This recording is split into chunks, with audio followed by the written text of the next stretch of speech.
ខ្ញុំតាបានទៅចូលរួមកម្មវិធីជួបពីអូនឆ្លងហួយនឹងនៅតាកែវនាវបានអញ្ជើញមកដាក់រៀបចំប្រអីអង្គុយ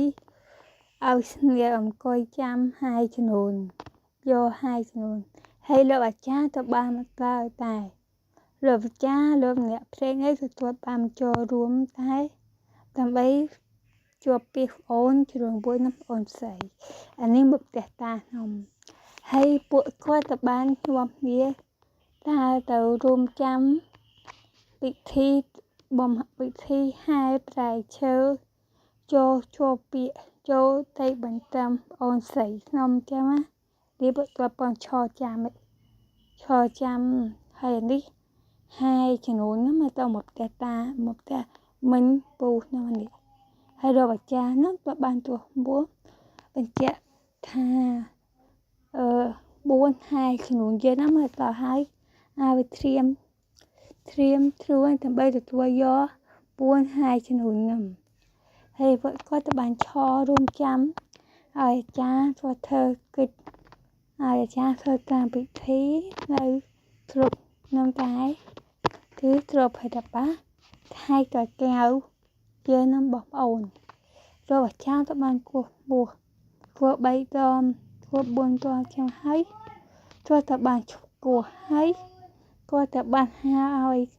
ពួននឹងចូលទៅខ្ញុំរោមតាមពិធីហើយមិញខ្ញុំនឹងទៅព្រមទៅឈរទទួលចាំ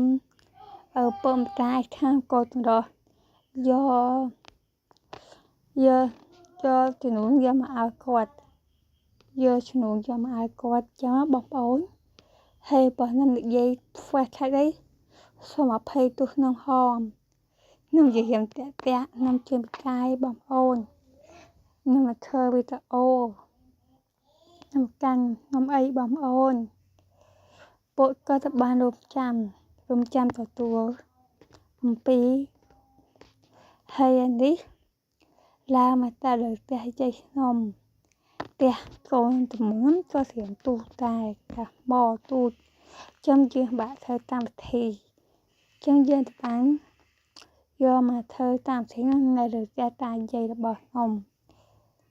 ផ្ទះតាយាយហើយផ្ទះមិញខ្ញុំជាប់គ្នាហើយនេះលោកចាស់ក៏បាននិយាយប្រាប់រៃរាប់តាមពិធីជួបពាក្យនៅទឹកតកែវហ្នឹងទៅថៃតកែវធ្វើតាមពិធីធ្វើឲ្យអស់ហើយចាំទៅតាមវីដេអូនេះវានៅពីវគ្គទៀតដែរប៉ុន្តែខ្ញុំទៅឲ្យតាមភាគសិនចាំភាគក្រោយចាំខ្ញុំទៅឲ្យដល់ចប់រកចាទៅបានឲ្យកូនច្រមុំហ្នឹងទៅផ្ទះជំរាបធัวខាងកូនប្រុសខាងកូនស្រីខ្ញុំចាស់ទុំបងប្អូន